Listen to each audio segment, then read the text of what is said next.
Alright. I'll get started with my topic. I mean, we could do this in a very loose way if we want from now Yeah. on. Yeah, like, I don't want everything to be too rigid. I want it to feel like a very natural conversation with a lot of back and forth. But, lately I've been listening to thrash metal, a lot of thrash metal. Bands like Razor, Sodom, Annihilator, here. and Slayer. Yeah, yeah. But what I notice is a lot of the albums just don't do anything for me. Like this may cause offense, but Persecution Mania kind of just for me. Maybe it's the production, but I think a lot of it is the songwriting because when I moved on to listening to cavernous death metal, like bands like Incantation and Dead Congregation, cavernous death metal is shorthand for atmospheric, slow kind of death metal, Uh-huh. almost like blackened death metal. But when I go on to listen to them after jumping from thrash metal, I noticed that the song structures are much more dynamic, with the riff styles. I think the progressive musicianship keeps it from getting repetitive and kind of, what's the word? Not agonizing, but yeah, not too repetitive for me. Tiring? Yeah, not tiring, exactly. Yeah, sorry. I don't really know what I have to say, but yeah, you can tell I'm a professional. But anyway, how about you? Regarding thrash metal, I think the formula required for it to be thrash metal kinda narrows the creativity a lot. Yeah, that's why, true. That's why most modern thrash metal bands just sound like rip-offs of old metal bands, because it had to come up with something new when you have to adhere to such strict rules. Yeah, and eventually it just becomes a whole different genre. If you try to be too creative with it. Yeah. So, Sorrow, what kind of extreme metal have you been listening to? Oh, like, There might be giants. oh, yeah. Oh, and yeah. MCR. And Yes, very, very extreme. I'm not So extreme, in fact, that it's almost Caro not Bonito? extreme. Yeah. Oh, yes, very extreme. Especially only acting. Oh, yeah. Yeah, I'm not the biggest war metal guy, but They Might Be Giants is pretty good. Um, I'm not too keen on DSBM, but I really love Caro Bonito personally. Oh, yeah. Didn't They Might Be Giants invent Funeral Doom? yeah. Didn't One Direction create Cannibal Corpse? I think that's George Fisher's original band. Oh. Yeah, they have early demos back in the 80s of, George Fisher making, his Cookie Monster growls, while the production is so fuzzy. It was like...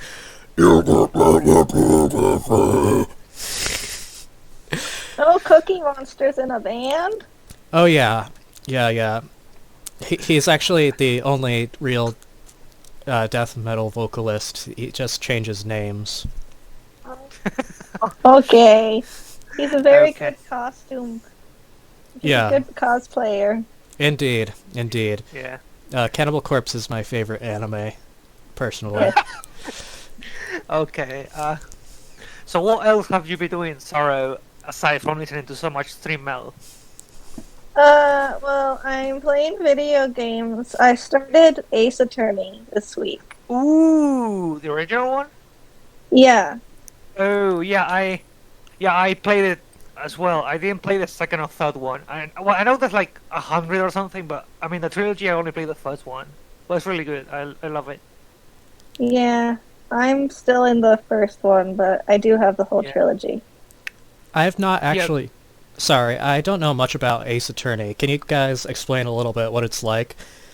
I mean, It's a I mean it's obviously about a lawyer, but you also do the investigations yourself because the detective is horrible at his job. Yeah, Right. And and you're actually you're specifically a defense attorney, right? Hmm. So what you do is defend the alleged killer on each case, at least as far as I played. And yeah, you investigate. You have your sidekick, and yeah, that's pretty much it. It's kind of it's really similar to Danganronpa as far as the mechanics go, but not the like world building is completely different there. But the Yeah, mechanics are pretty similar, I would say. it's more lighthearted. right. Right. And correct me if I'm wrong, but they're kind of styled after mainstream anime, the mainstream Yeah. anime style. Yeah, I find that cool. I like. There is an anime actually, Oh, really? right? Yeah, it's Yeah. Sony anime. Yeah, there is one, I think. That's cool.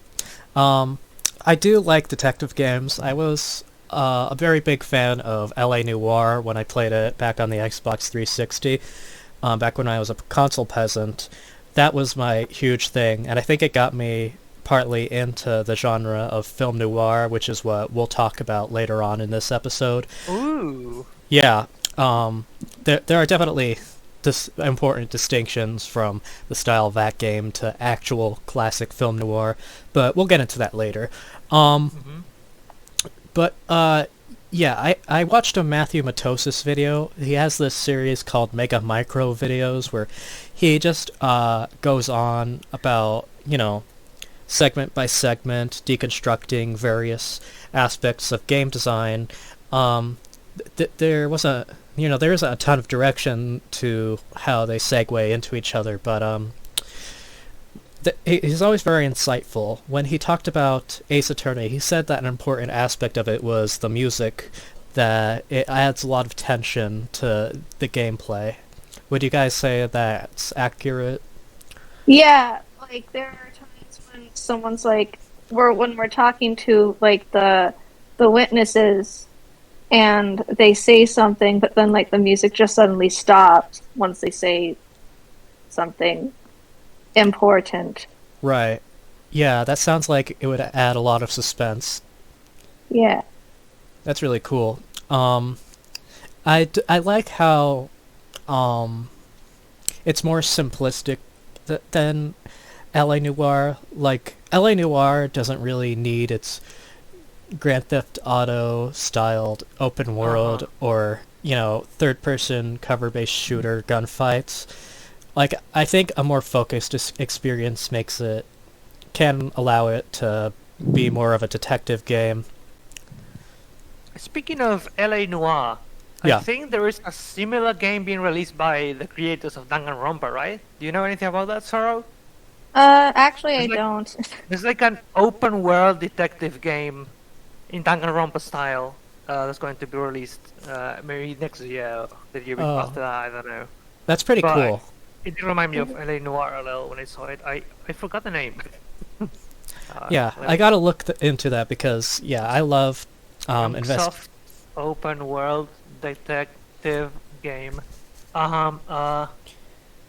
Raincode. Is it this? Is it this? Hmm. Yeah, Master Detective Archives. Yeah, it's gotta be this. Raincode. That's cool. Really cool.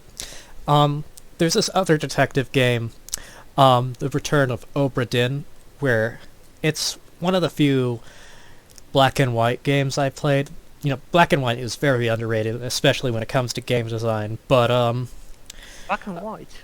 yeah, The Return of Obra Dinn, it's where you investigate murders that happened on a boat, and it's a very unique way of facilitating a kind of investigation because you have to go.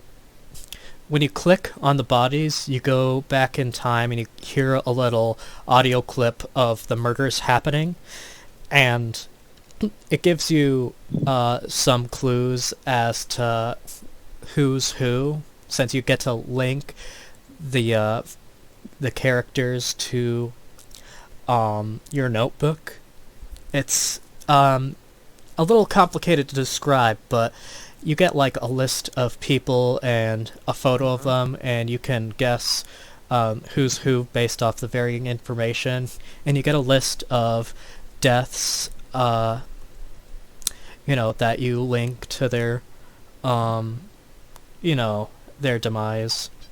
And it's how you build the game's story. So it's a mixture of process of elimination and just observable evidence and that kind of thing. The reason why it's black and white, I think, is because it resembles, a drawing. Like, things that are important don't have to be as detailed, so it's only the things that have some relevancy to the case. Yeah. Oh. Yeah. So, like, things in the background are just black and don't have a lot of detail. Yeah, it's a pretty innovative game because it gamifies investigations in a meaningful way. Excuse me, what's the name of the game? The Return of Obra Dinn. I'd highly recommend it, The actually. Return of... Oh, yes. Oh, yes, I know this one. Yeah. I've seen it on the Steam store, but I've not played it. Yeah. Have you heard of Murder Soul Suspect? Yes, I have heard of it. I have not played it. I saw a gameplay, a full let's play of that once, and I think it was pretty good. Pretty And good. you see, it's really cheap. Look at this. In general, it's $2 if you want to play that. Oh, I might. I recommend. I would play it, but I already know the twist and everything, so it doesn't make much sense for me to play it. Yeah. I might actually get it, even though I have bad consumerist tendencies. Like, I have a lot of games that I haven't even played on Steam yet. Same. Yeah. How about you, Sorrow? Do you ever get things that you don't really use? Consume.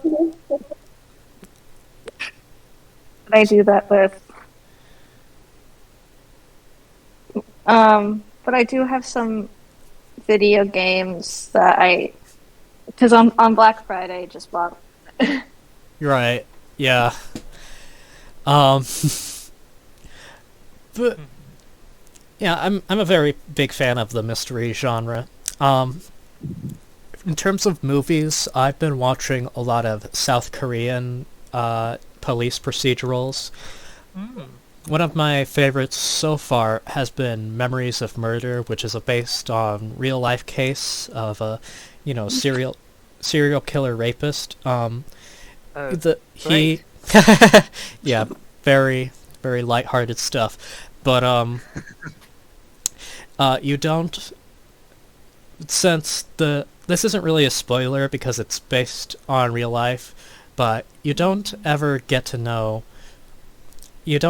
closure on the case, and I think it was a very daring move, and that's something that South Korean thrillers are very good at, is making decisions that alienates some while and strengthening, their narrative. Like, movies that stick to a very strict formula tend to bore me in general. While we're on the topic of South Korean thrillers, I was extremely disappointed with this one called I Saw the Devil. So, it tries to drive home this point that revenge is bad by having the main character keep the bad guy who murdered his wife alive. And allowing him to... Murdered his wife alive. No, that's not what I said at all. But anyway, he keeps the serial killer alive, and allowing him to victimize others, and it really killed my support of this main character because I stopped seeing him as a relatable victim. It really tells you how, even though a movie can be, or any product can be well made, but if a miscalculation can render it a huge waste of potential. I don't know if you guys know anything akin to that kind of thing, but yeah, I just wanted to get that out there. That I Saw the Devil is incredibly overrated. I'm sorry. We shit on no, popular things sometimes here in the Faustian Films podcast. Yeah. So you're asking if there's a thing we've really enjoyed, or there's just a little tiny detail that ruined it. Or like something that's well made, you recognize, that gets thrown off by a very bad decision. Uh huh. Hmm. I'm trying to think if there's something in games that likens to that. There's definitely something in games that links to that. There's 100% something, but I can't find it right now. Right. Again. How about you, Sorrow? Can you think of anything that you wanted to like, but something ruined it? I'm not really sure because if I start something and I'm not interested in it, I just don't watch it. Yeah, I do the same thing. I lately have been trying to watch movies through to the end, even though it frustrates me. I think it makes watching good movies more meaningful if you can, sit through the bad ones too. I think I get the opposite. When I like something, I struggle to get back to it later on. Yeah, I can understand that too. But you can go on. Let's say I watch a new anime. It's great. I watch 5 episodes in a single day. I was like, okay, I'll watch it tomorrow, and I never watch it again. Right. Yeah, I'm sure I've done the same thing quite a lot. I think it's partly because my autistic brain, hyperfixates on some things for a while, and when it changes gear, I forget about the last thing. That's just the way my brain works sometimes. I've definitely stuck with movies and metal over the years without, ever relenting, but, yeah, that's definitely a tendency I've had before.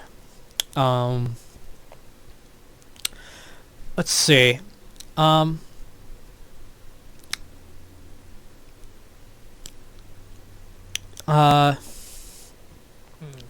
Is there anything else you wanted to bring up? Let me think. Oh, I've been playing Mario, Super Mario World through emulator. I think that's my personal favorite Mario game. I think its greatest asset is its pacing, meaning the way it goes from point A to point B is, makes everything exciting throughout its, runtime, or its game time, rather. You're quickly introduced so many new gimmicks and concepts that overlap with each other over time that it really is the strongest and most exciting Mario title to me. Do you guys have a favorite Mario game at the top of your head? Galaxy.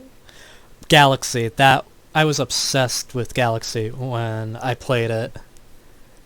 I've only ever played Mario Kart. Oh, Mario Kart. Those games That's a good one. Those games are a lot of fun. No, when I had an MP5, a console, not a weapon. I had a Mario game, pretty sure, and it was really good. I don't know what it was called for me. Was it an RPG? No, it was a platformer. Ah, weird. I think wasn't it an MP5? Or wasn't it on my phone? I think it was my MP5. Huh. I don't know. I didn't even heard of an MP5 really. You know what an MP5? You know what that MP4 is? MP4? You mean like the MP3? file? You mean like the? It's a device. Okay. MP3 is a device. I'm sorry for my. upgrade, and MP5 is his other upgrade. I apologize for my Sounds heated. ignorance. Yeah, he's really passionate about this. I could see him growing red in the eyes, and while cavernous death metal plays, he's like, I'm just "How surprised dare I've you!" never heard of it. Okay, I've heard of MP4, MP3, but I've not.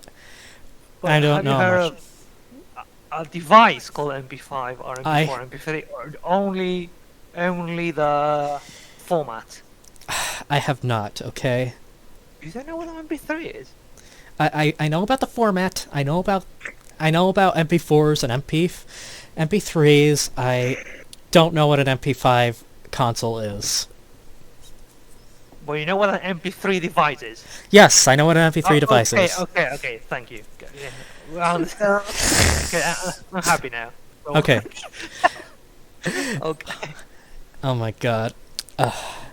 Anyway, do you guys want to talk a little more, or do you want to go on to our movie reaction segment?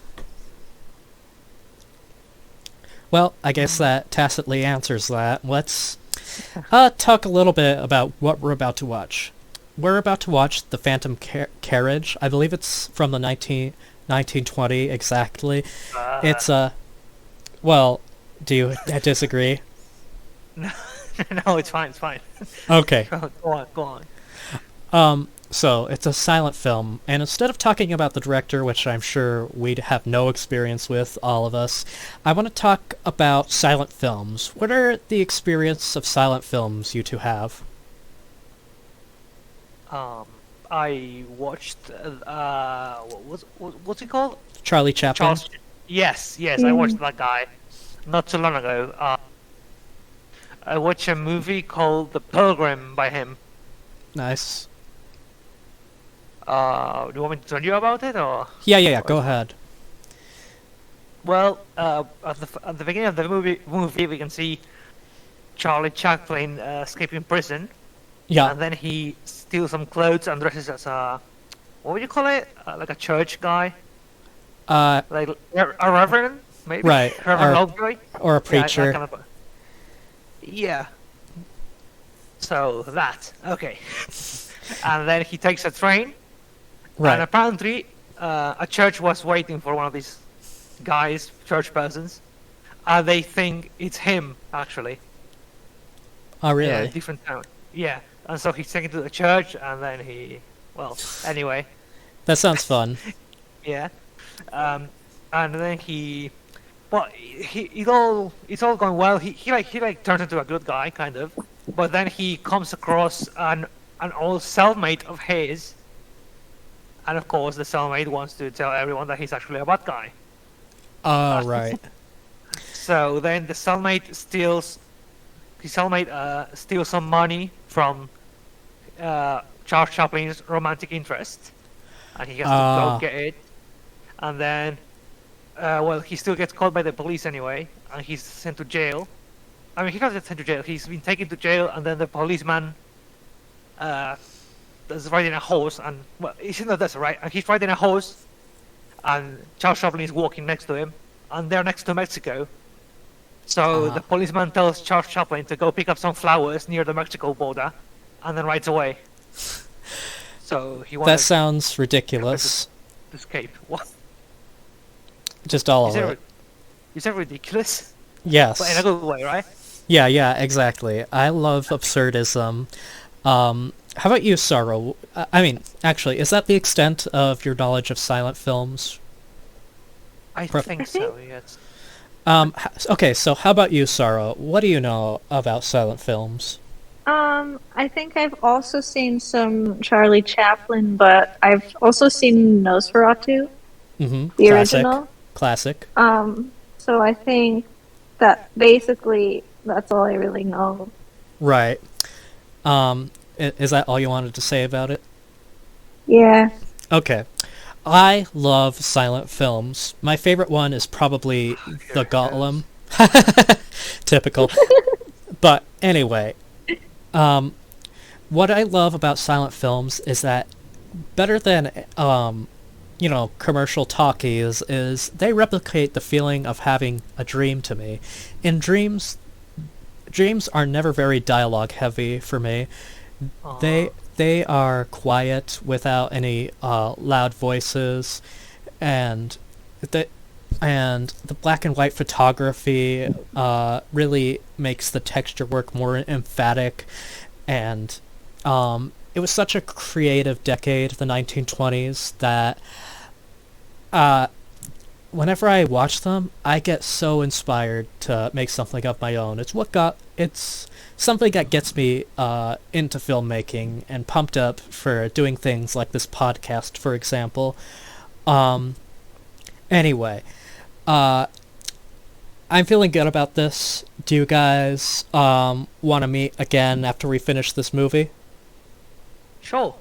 Sounds great. How about you, Sorrel? So, are you okay? I said sure. Okay, your voice keeps popping in and out. It's very disconcerting. But anyway, Unsettling. yes. Anyway, I'll see you afterwards. Goodbye.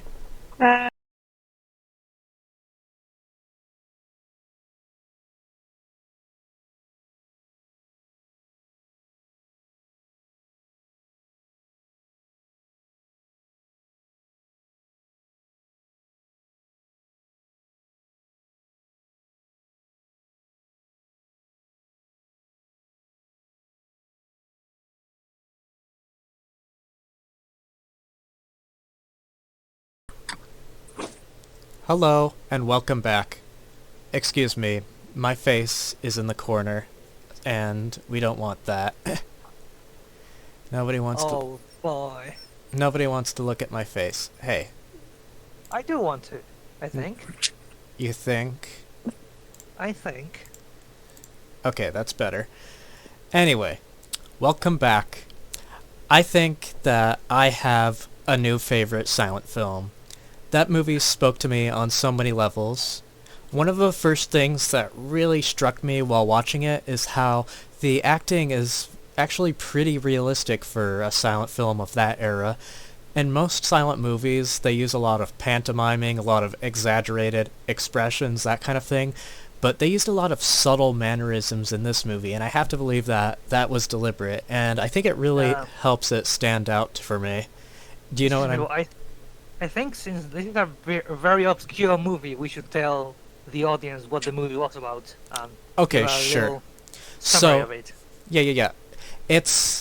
I describe it as a dark fantasy movie about death, about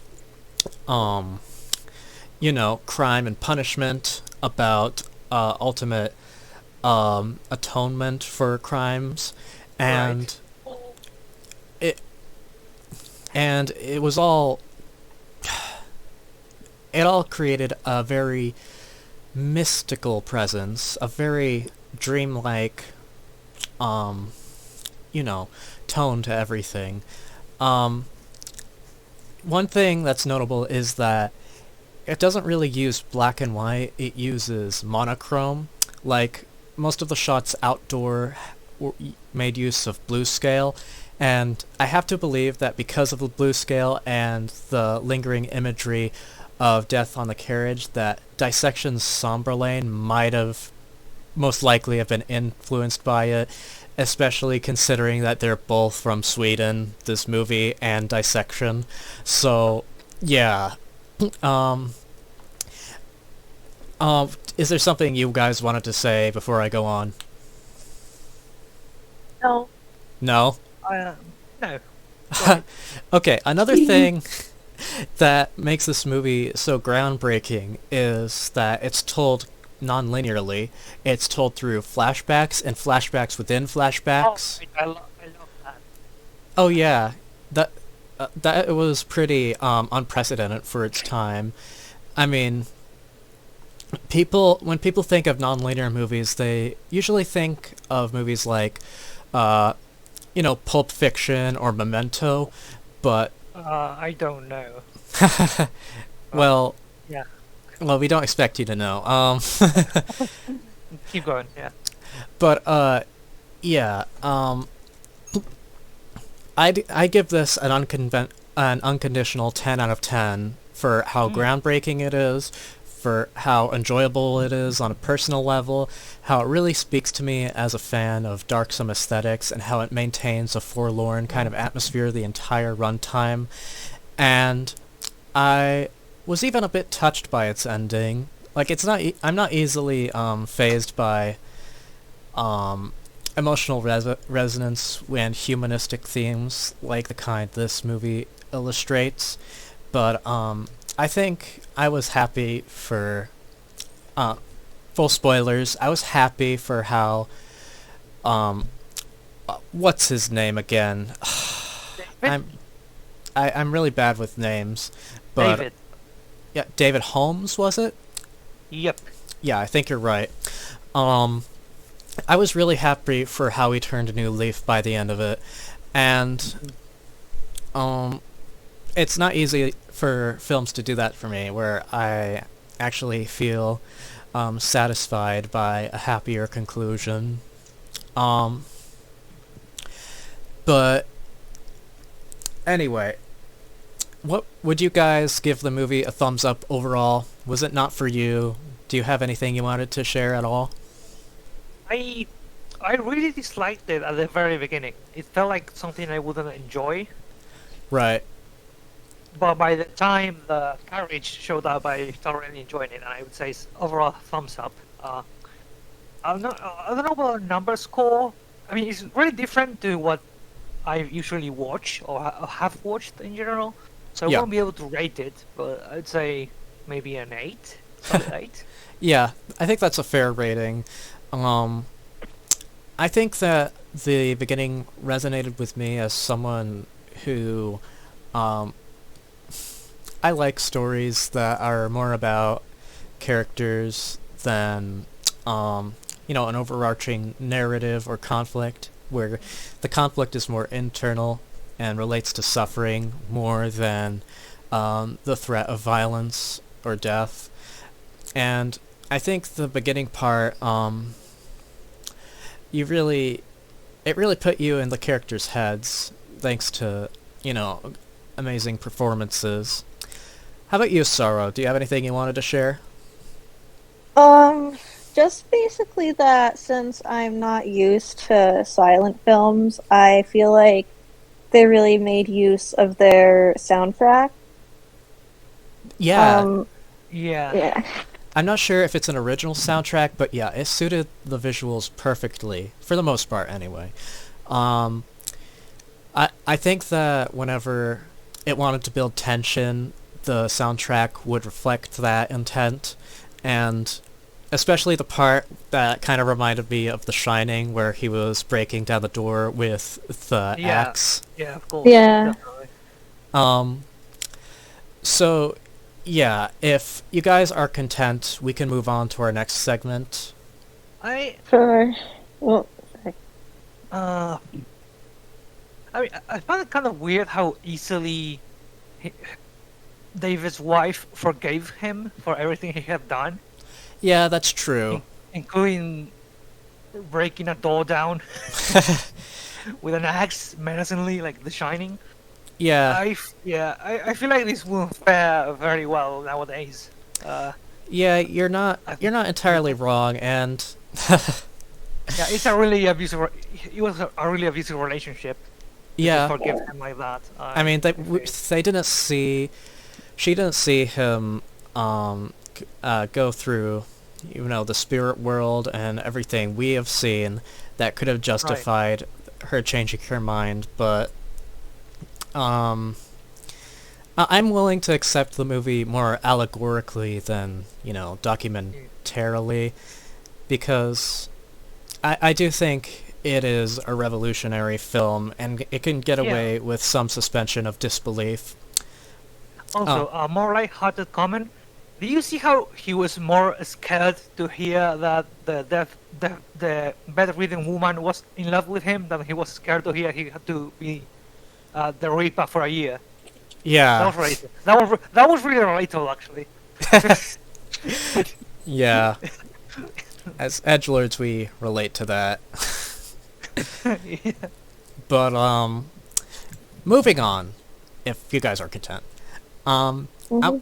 I want to Uh-huh. explain something, a new topic that really excites me this time. Like more so than last time is this thing called film noir. Film noir translates in French to Oh, black wait, wait. film. Oh, yeah, I want to guess that. Okay, whatever. Oh, I'm sorry. Anyway, I think there might be a bit of a delay in that. I hate you. Yeah, I know. But anyway, enough about me. Now on to my favorite topic. Wait, Me. Film noir. Film noir. That's what I meant to say. Anyway, this is a really exciting topic for me because I feel this is such a mischaracterized and mislabeled genre of film. It's usually associated with anti-heroes or nihilism in these days, and those are antithetical to the principles of film noir per se.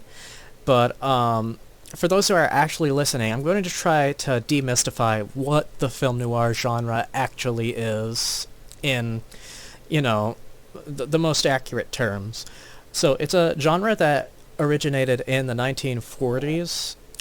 Films like what's it called, Out of the Past and Double Indemnity, they were a new genre of crime and drama films that had these darksome aesthetics that made great use of light and shadow. High contrast light and shadow is sometimes called chiaroscuro lighting, but this lighting technique was inspired by German expressionist films such as The Cabinet of Dr. Caligari or Nosferatu, which creates a kind of atmosphere where, the shadows are really big and very menacing, and it uses cityscapes features, like a phenomenon you would find in a city, to create a sense of realism, which can often look more real than reality. I think a contemporary example of pastiches of the genre is The Wolf Among Us. You've played that, right? Ooh, no, but I watched the gameplay of it, a let's play of it. So yeah, So I know. you might get a sense of the doomed protagonist, which is another indisputable feature of the genre. What I mean by a doomed protagonist is broad. Like, in a movie like Odd Man Out, the main character is slowly bleeding to death throughout the runtime from a gunshot wound. He's a revolutionary protagonist, and he's constantly on the run from the law, so he doesn't get a single chance to heal from his wounds. In Double Indemnity, he's made a pact with a femme fatale, which is a term that, a woman who uses her sexuality or feminine wiles to beguile the protagonist and creates, for their own gain. Phyllis Dietrichson in Double Indemnity is probably the most famous example of femme fatale in film noir. The stories behind the film noir genre come from pulps, which is Americanese for short stories, that were published in the 1930s and authored by writers such as James M. Cain and Raymond Chandler and Dashiell Hammett, I believe his name is pronounced. The features I mentioned are indispensable for the genre of film noir. Let me think if there's other examples. Oh yeah. It makes me think of. Remember this game Vampire? Vampire, yes. Could that? It's a detective game. It's got a grim as well. It's not really much of a more film-like The Wolf Among Us, but could it fit maybe into that category? That's when the distinctions become kind of confusing because film noir is typically characterized by a single, what's it called? A single encroaching doom. In that game, I feel like it's more, It's a plague. yeah, it's more of a plague, and but there are a lot of different stories to that game, a lot of different threats and dooms. But I do think it could be considered pretty noirish. It's the film noir genre. It can comprise a bunch of different stories. Like it's mainly associated with, hard-boiled tough guy detectives and promiscuous blondes and jazz music. But originally, it was just stories that have, the loosely defined aesthetics that I mentioned, the chiaroscuro lighting, and the doomed protagonists, and the hyper-realistic aesthetic. Black and white. Yeah, black and white. It typically does use black and white photography, at least the classic examples. I think that black and white photography helps, eliminate comforting hues that you naturally see in these kind of settings, and creates something, and really makes the texture work emphatic, like with silent films. But yeah, there are plenty of examples of neo-noir. I think The Wolf Among Us, I've not played it, but I believe it qualifies as neo-noir because it's a pastiche of the genre that died before the 60s. Like, it uses all the techniques I've told you about. I think that the reason why they use things like hard-boiled detectives is it's easy to make, a plot involving an encroaching doom through law and order. Like that's often the theme to these movies, but many movies that don't fall under hard-boiled detective qualify as film noir, such as Odd Man Out. May I get a definition of hard-boiled detective? Detectives who are tough on crime, who forego, the rights of people in order to deliver justice. Yes, like an anti-hero, like you said. Yeah. That's something that's associated with the genre, but it's more of an aspect of pastiche or parody than of the classic examples. But yeah, they definitely can have it. I hope I gave a good general overview of the topic. If you have any more questions, don't hesitate to ask. But if you want, we can go ahead and move on to our last segment, where we do something a little different from last week. We're going to read the pages of Eye of Argon. Now, there's this party game that they have at nerdy fantasy conventions where they read the Eye of Argon, which is allegedly one of the worst short stories ever written. The goal is to take turns reading it in a serious way. Whoever laughs has to change their turn, and I just want to keep on reading it until one of us gets bored, or until we all get bored. It doesn't have to be a strict thing. I'm going to need a link. Okay, yeah. I believe the transcript is right here. The Eye of Argon by Jim Theis. He has kind of a weird name. Not to be mean, but Theis. But I think we're gonna see. I'm sorry, Toby. That's the weirdest Oh no! thing. Censor that! We need to censor that. You cannot call them by their real name. It's forbidden. Yes. I'm very sorry, but anyway.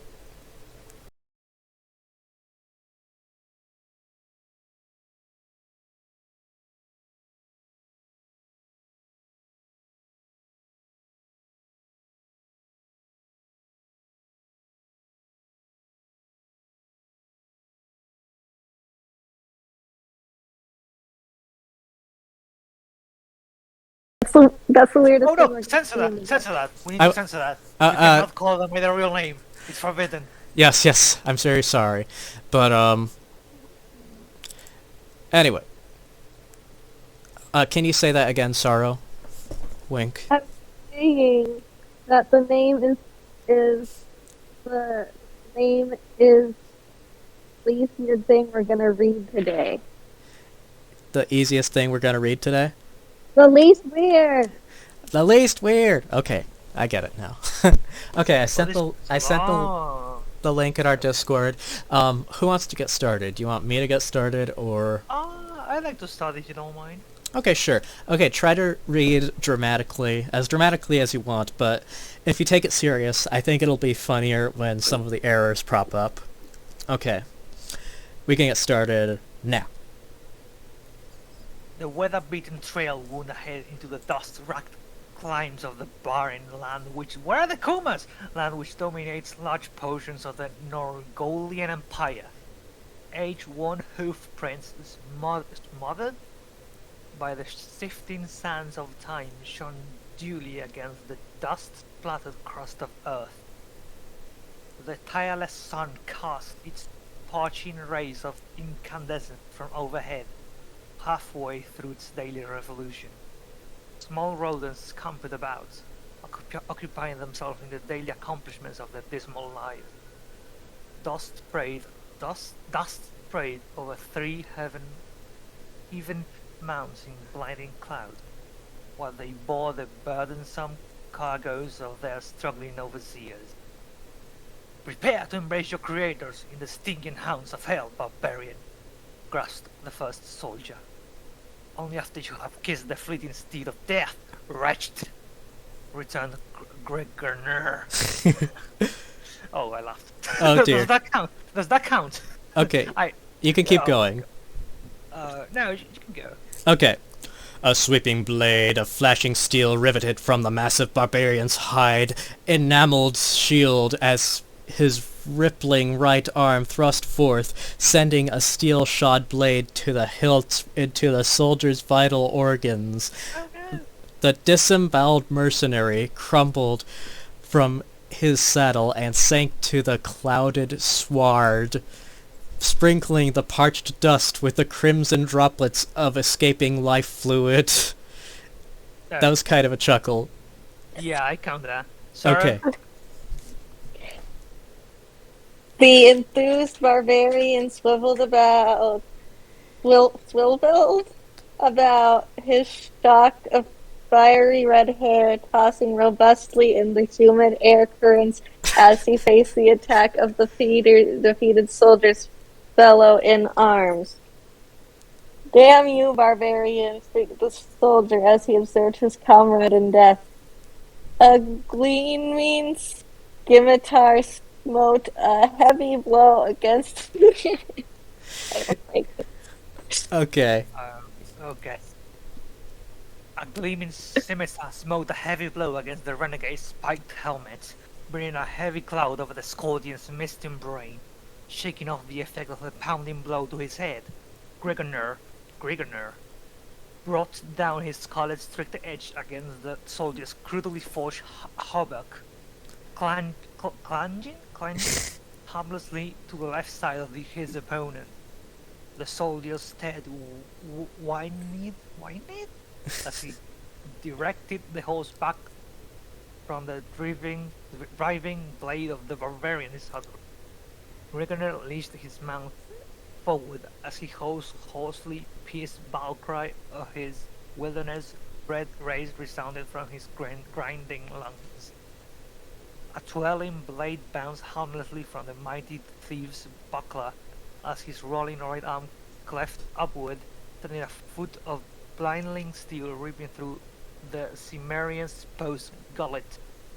A gasping gargle from the soldier's writhing mouth as he stumbled to the golden sand at his feet and warmed agonizingly in his deathbed. Okay, before we go on, I want to challenge you sonically to that last sentence. Can you replicate that? What do you mean? Can you What? can you make a gasping gurgle from the soldier's writhing mouth as he tumbled to the golden sand at his feet and worked agonizingly in his deathbed? A gasping gurgle. Yeah, can Um, you replicate that sound, how it would sound in real life? Okay. No, I don't know. Do you want me to do it instead? How do you gurgle? Yeah, do it. Okay, okay, 1 second.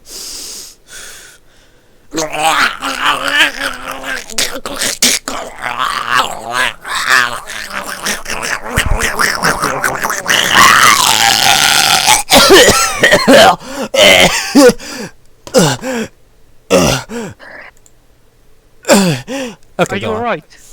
Oh, yeah, why do you ask? Peace. Rest in peace, Faust. Rest in peace, House. We'll remember you.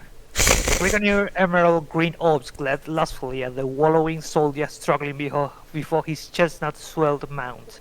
His scowling voice reverberated over the dying form in the tone of mocking mirth. "You city-bred dogs should learn not to antagonize your better!" Riding his weary mount head, Brigadier resumed his journey. Brigadier without... Is not capitalized. That's weird. Yeah. Resumed his journey to the Norregolian city of Gozem, hoping to discover wine, women, and adventure to boil the wild blood coursing through his savage veins. The trek to Gozem was forced upon Rigonet when the soldiers of Crane were leashed upon him by faithless concubine he had wooed.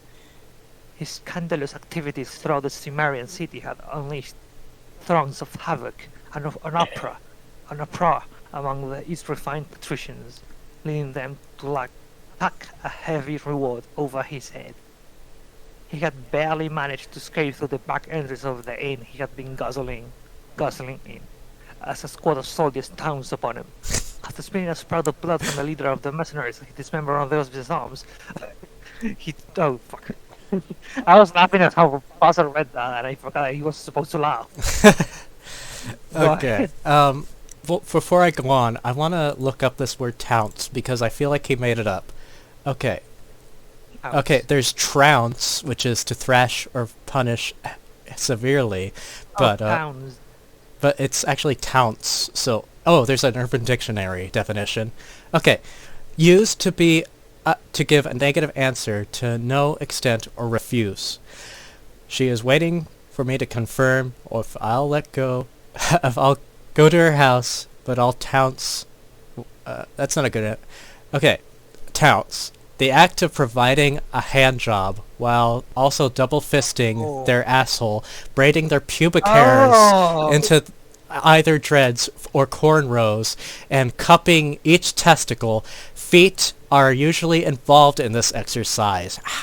Damn, no soldiers were kinky. I'm not reading yet, but damn.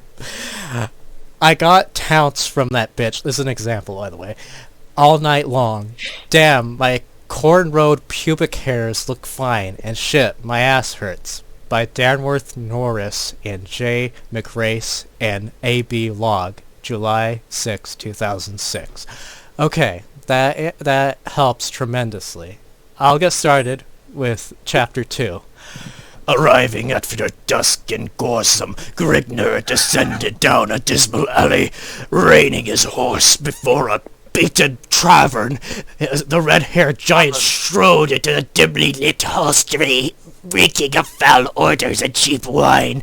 The heavy air, with choking fumes spewing forth the smoldering torches encased within earthen backed walls. Tables were clustered with groups of drunken thieves and cutthroats, tossing dice or making love to willing prostitutes.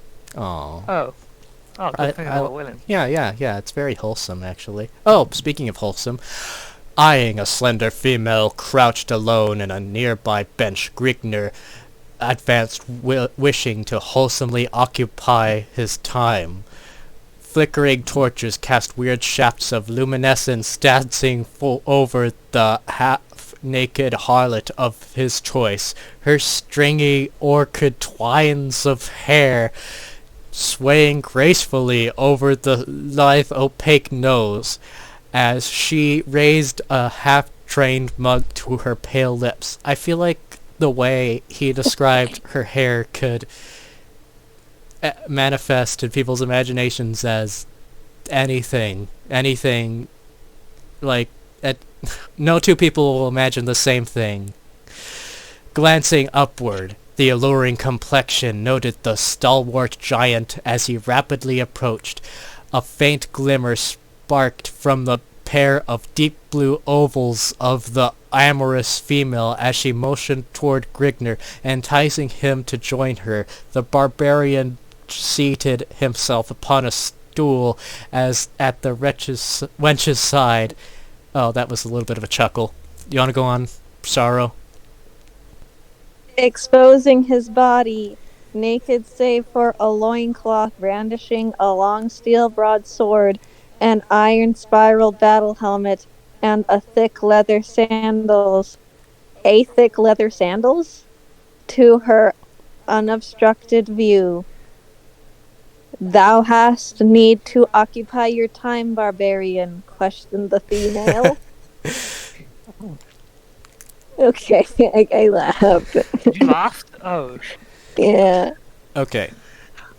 only something worth of offering is within my reach, stated Gregoner, as his hand crept to embrace the tempting female who welcomed them with open willingness. Oh, fuck. From where do you come, barbarian? And by what are you called? Gasped the complying wench as Grigner smothered her lips with the blazing touch of his flaming mouth.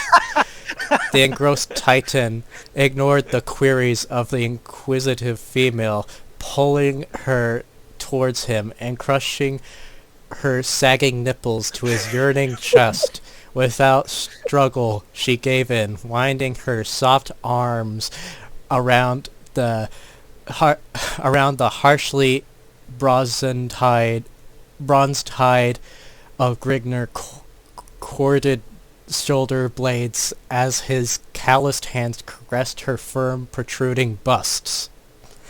Profano, would you be willing to do a sonic challenge of Grigner and the wench smothering their lips and the blazing touch of his flaming mouth?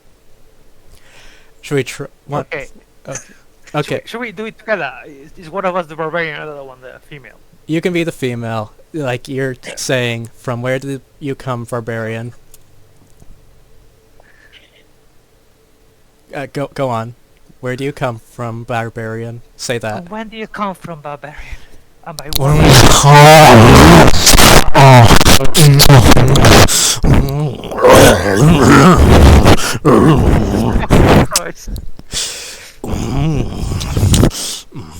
You make me love well, wench, admitted Grigner as he reached for the vessel of potent wine his charge had been quaffing. Maybe he meant queefing.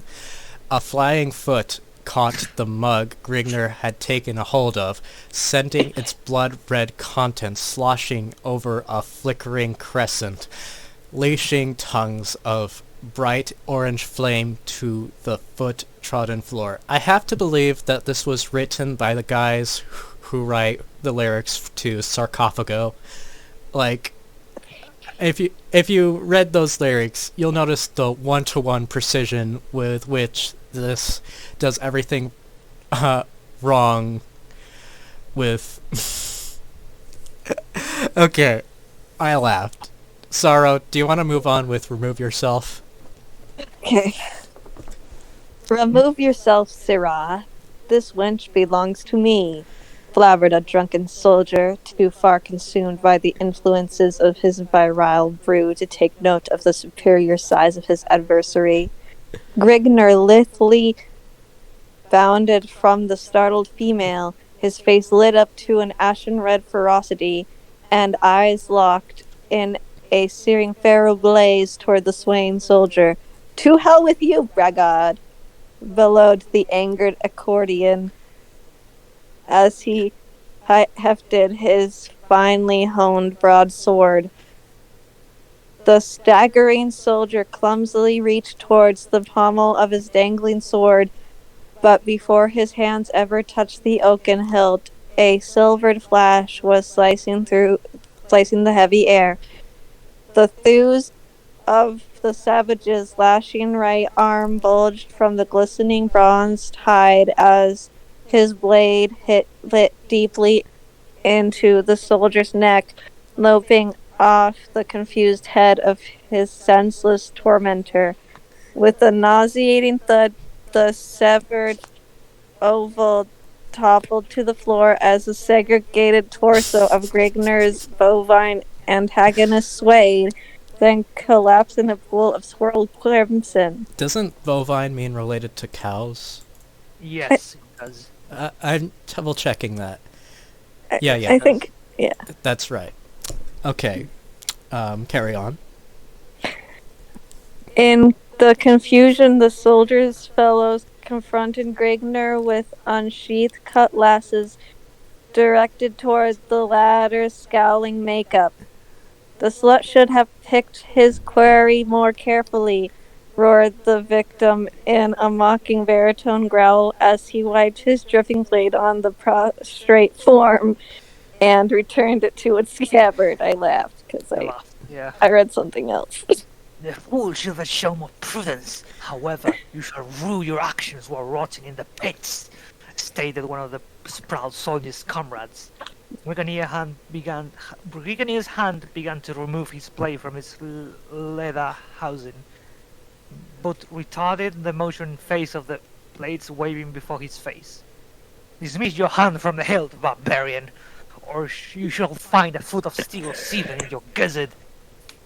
Brigadier weighed his position, observing his plight. Okay.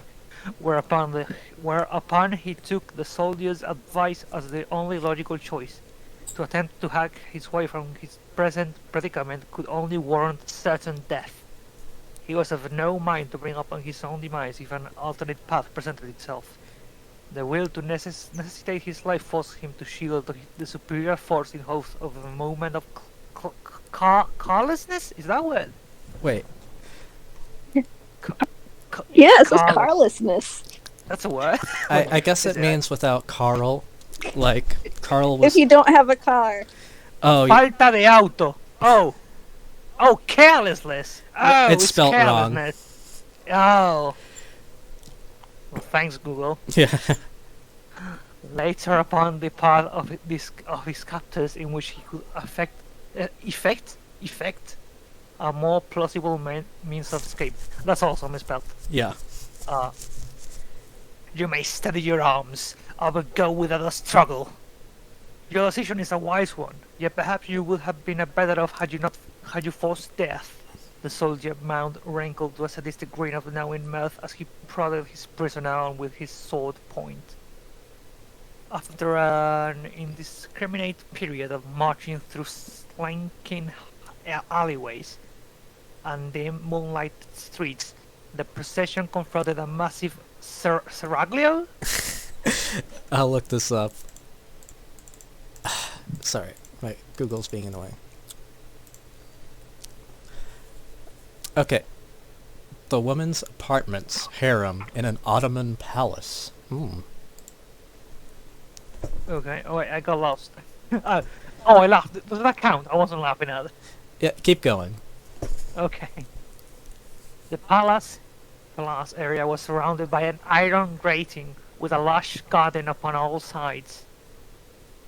The group was admitted through the gilded gateway, and Grigonier was led along a stone pathway by a plush vegetation lustfully enhanced by the moon's shimmering rays. Upon reaching the palace, the group was granted entrance, and after several minutes of explanation, led through several winding corridors to a richly draped chamber. Confronting the group was a short, stocky man seated upon a golden throne. Tapestries of richly wrapped regal blue silk cover all walls of the chamber, while the step leading to the throne was web-plated with sparkling white ivory. The man upon the throne had a naked wench seated at each of his arms, of course, and a trusted advisor sitting in the back of him.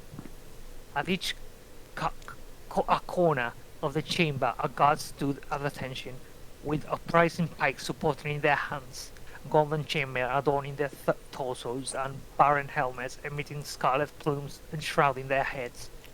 The man rose from his throne to the dais surrounding it. His plush turquoise robe dangled loosely from his chunky frame. I think it's turquoise. Turquoise. Yeah, I kind of pronounced it as it was French for some reason. Oh, yeah. Turquoise. Turquoise. That was weird, sorry.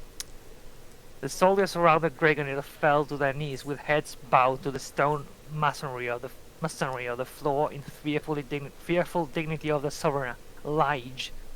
Explain the purpose of it intrusive upon my chateau. Chateau? Chateau? Chateau? That's French. Maybe. Yeah, that one is French. Chateau. Your Serenity, the splendid and noble grandeur, we have brought this jungle before you. The soldier gestures towards Gregory. For the redress of all knowing wisdom with an N, in judgment regarding his fate. Down on your knees, lout, and pay proper homage to the Souvenir, commanded the Sovereign. bloody noble of Gregonia.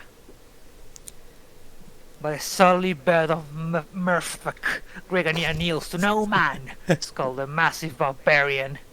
You dare to deal this blasphemous act to me. You are indeed a brave stranger, yet your valor smacks of foolishness. I find you to be the only fool sitting upon your promised throne, enhancing the robe and flaps of your belt in the midst of your elaborate luxury and... The soldier standing at Gregonier's side smothered him heavily in the face with a flat of his sword, cutting short the harsh words and knocking his battered helmet to the masonry with an echoing clang. I'm tired. Okay. Okay, You did a good go job, ahead. though. Want me to take a turn? Thanks. Yeah. Okay.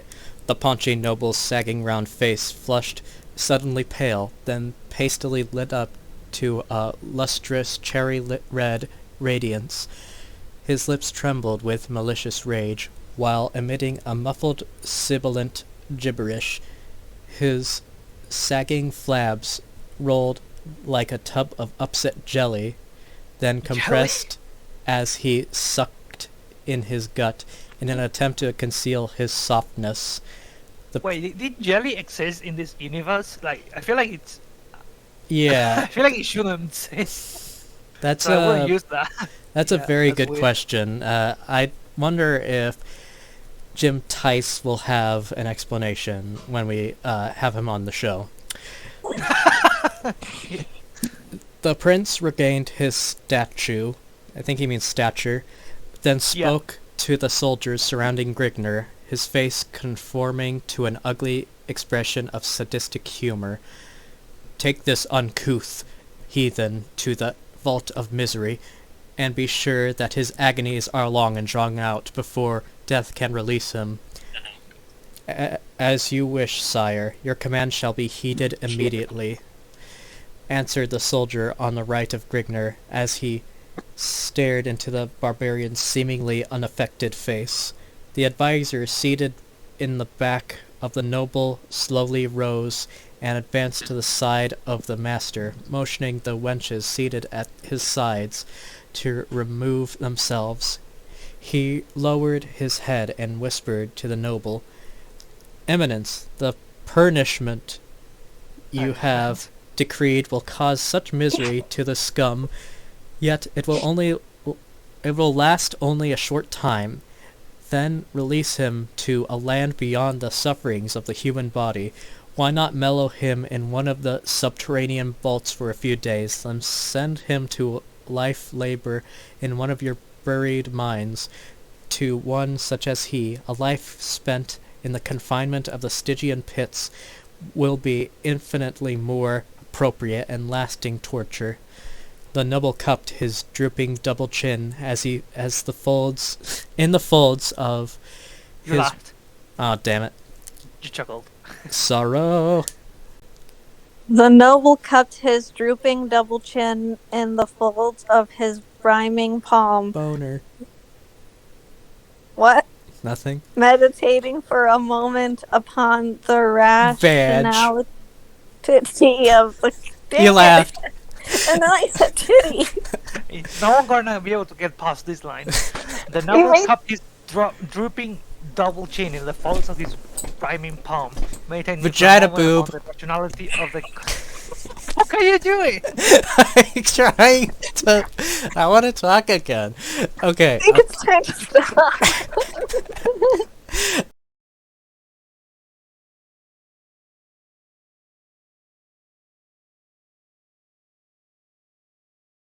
Okay, so Bleep can go back again.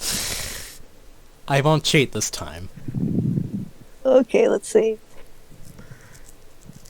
A noble cupped his drooping... You're laughing! You're laughing already! I I haven't even know. started!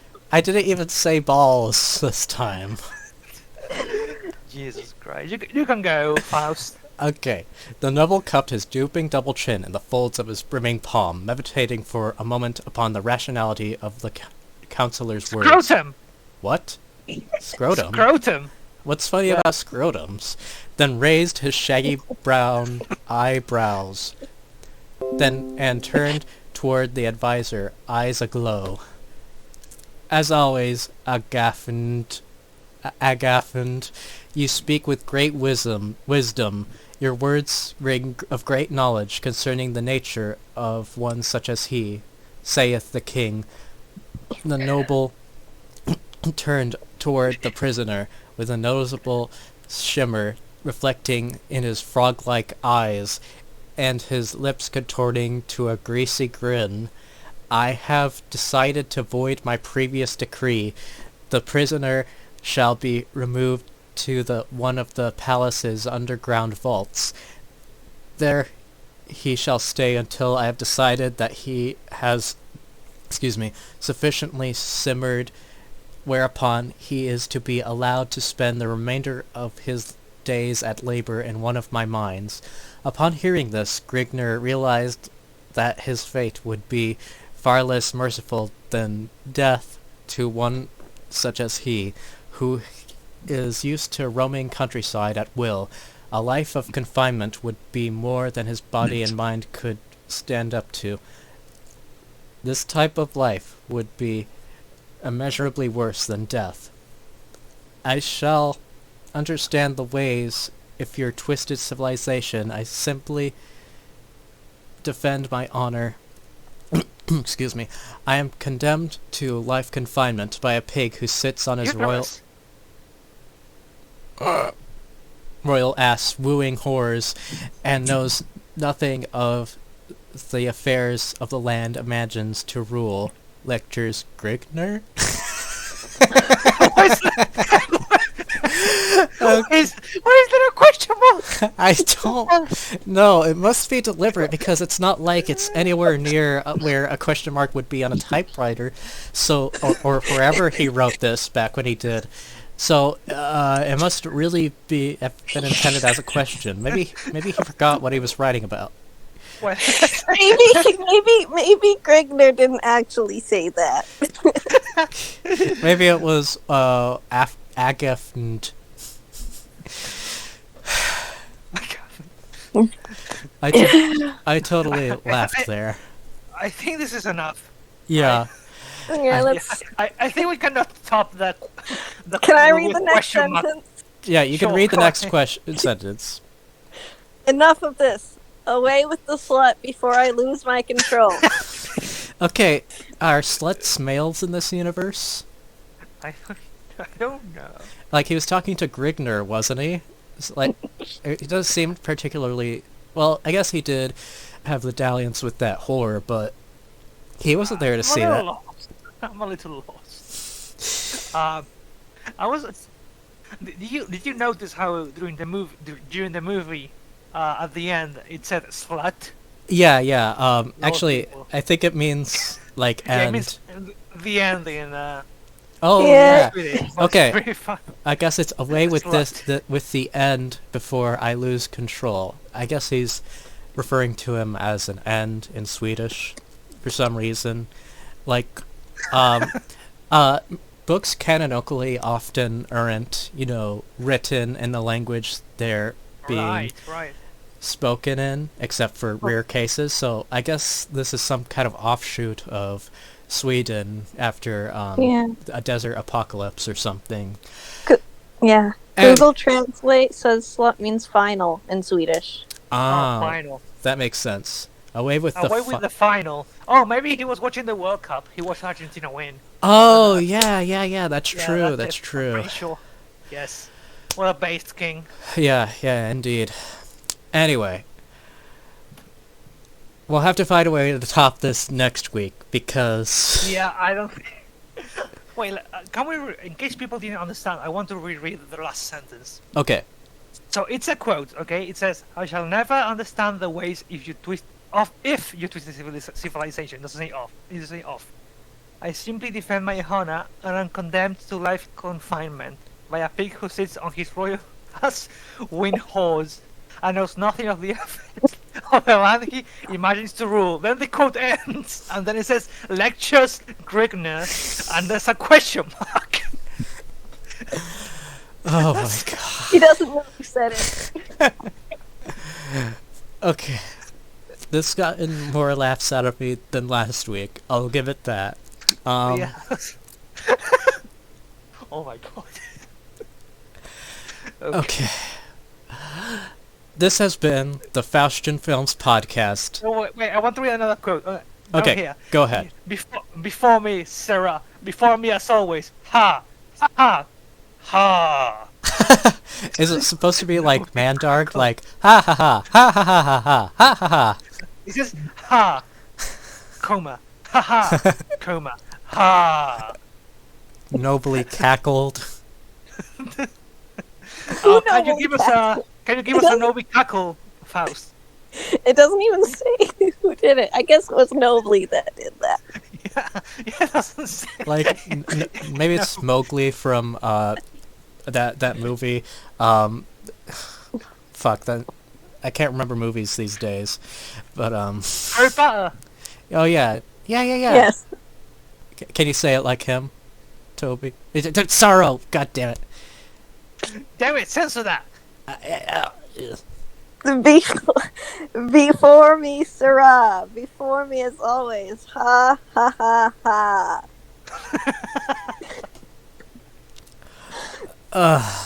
Okay. That's great. Okay, this has been a great episode. Yes. Agreed. Definitely. The best one so far. Yes, and that's saying a lot. We Okay. had more episodes than I can count. Anyway, my name... Oh, wait, I found another one. Take a hold of this rope, say the first soldier, and climb out from your pit, slut. Your presence is requested in another far deep hellhole. Slut. So funny. Oh, my God. Okay. I think it's time to stop. Yeah, we can't go on too much with We this. can go, yeah, We yeah, can I only- closed it, don't worry. I we- closed it, don't worry. Don't worry. We can only withstand so much psychic damage. My name has been Faust. Go on. My name's Profano, My name is Sorrow.